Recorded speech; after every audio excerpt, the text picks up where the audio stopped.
let's float down. What the heck is this? What was that music? Don't fly with me.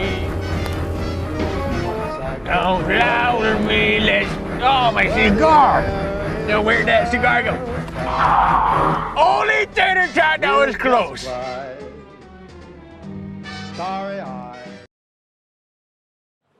The city of Lugano, Switzerland is located just south of the Swiss Alps. There, you can find the beautiful Lake Lugano.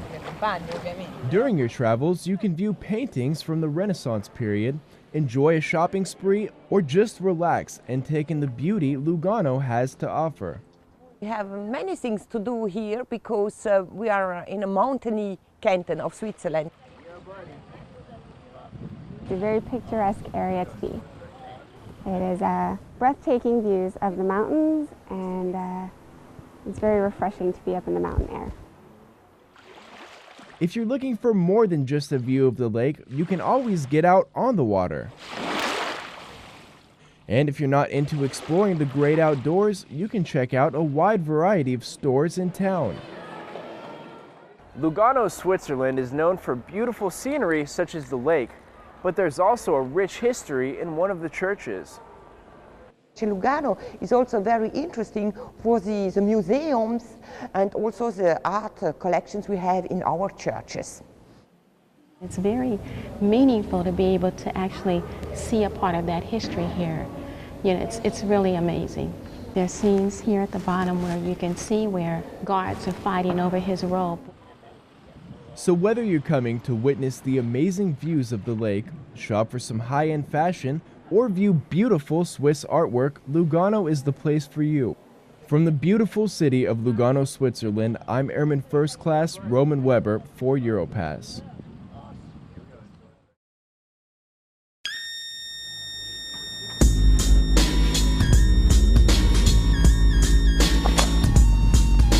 Oh, let me help you out.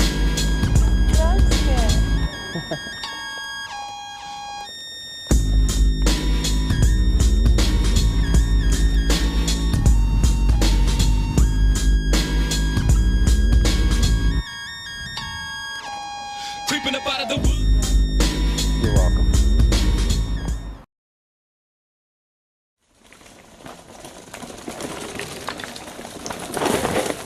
Staff Sergeant David Mace spends a lot of time riding the trails around the mountains near Aviano Air Base. Apparently, I went into some state of shock where I was just staring into the walls, and they said... Letizia Mace has good reason for her fears. It was just over a year ago that her husband, Sergeant Mace, died after a biking accident. I looked back to make sure my son was okay, but by the time I looked back on my jump, I was already going twice the speed of what I was supposed to, and it was already way too late. And when I saw it, I just kind of frozen. Like, I didn't really know what to think. I kind of just stood there and stared. On the second impact, both of Sergeant Mace's elbows were broken. His wrist exploded, his broken ribs pierced his lungs and ruptured his liver and kidneys. On the rescue helicopter, he flatlined and was put on life support. As I sat in the ambulance and waited, and I heard the helicopter paramedics talking to her and letting her know that he had little to no blood pressure. With traumatic brain and spinal injuries that left him paralyzed and in a coma, the doctors gave him a 1% chance of survival. Even if Sergeant Mace did survive the surgery, the medical staff warned his wife that he would be in a coma for 6 months, and if he did wake from that coma, he would never be the same. His bed was the very last bed in an intensive care unit because he was the worst, so they had him the furthest away from every other patient. And I remember walking in and seeing his toes wiggle. Staff Sergeant Mace beat the odds. He woke up from his coma 3 days later. Emerging from the coma was only the first step in an arduous, and some say miraculous, recovery. For someone who'd been so energetic before the accident, Staff Sergeant Mace now found himself relying on others to do the things he'd taken for granted. And I remember I tried to go up our stairs, and I remember my dad carried me I think I got a couple steps, and my dad carried me up the stairs, and he tucked me in bed. Put me in my own bed. I'm 30 years old. Put me in my own bed. It was difficult seeing him go from really good to really bad. I went back to work in January, started trying to figure out how to jog again, how to just do everything all over again. I kicked the pain aside and just didn't stop. Just kept on trying to go further and farther and faster and push harder every day. Not even a year after the accident, the man that doctors predicted would not survive or would remain in a vegetative state for the rest of his life was back on his bike. The same trails that nearly took his life are now a reminder of everything he'd overcome.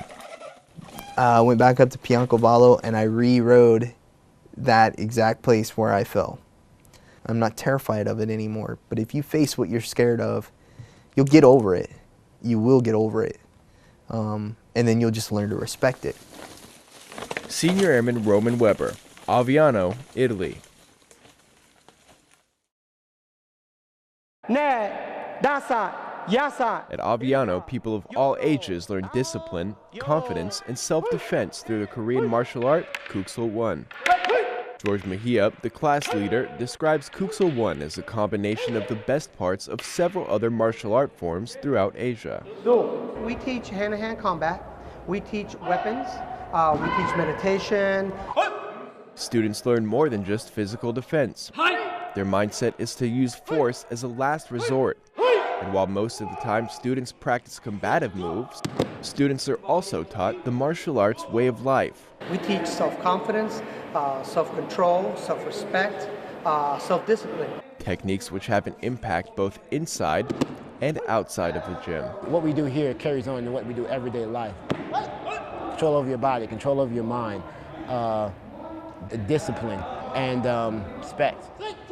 As George Mejia and the rest of his students can tell you, whether you're a black belt or new to the class, the training from Kuksul Won creates a more confident and disciplined student who's better prepared for any situation.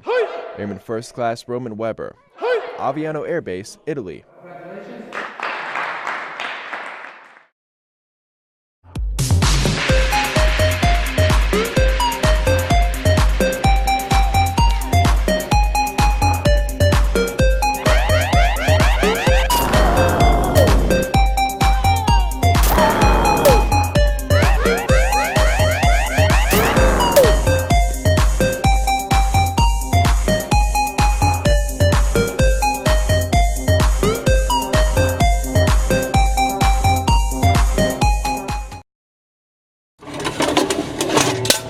Staff Sergeant Matt Silliman is checking Fire Truck 31 to make sure all of its equipment is in working order.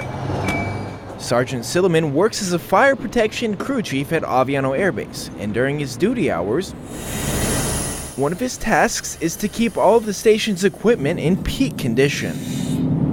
When he's off duty, however, he spends his time making sure his body is in peak condition. It's not a hobby, it's a lifestyle. It's a lifestyle because you spend 20 hours plus a week training. He needs those 20 hours a week too, because he's about to run the length of the Air Force PT test 17 times. That is, of course, after he's ridden his bicycle 112 miles. Not to mention that his 26.2-mile run and his 112-mile bike ride are after a 2.4-mile swim. This is all part of an Ironman triathlon. Matt will be participating in a Canadian triathlon in August of 2014, and right now he's obviously in training mode. When asked what caused him to adopt this intensive workout schedule, he said that his motivation initially started from one man's instigation. It's a funny story. My assistant fire chief, my first base, one day during PT, we had a 2.5-mile cross-country run every Wednesday, and he beat me, and he made fun of me so bad. As a master sergeant, I was at A1C. He said, "You gonna let this old man beat you? You're slow." And from there, I took it personally. This instigation fueled Matt to compete in several triathlons, and it also inspired him to keep going until he reaches Ironman status.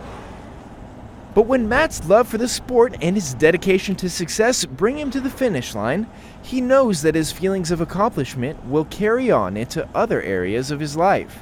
To look back on triathlon or things of that nature and say, I did that, why can't I do this? And then you do it.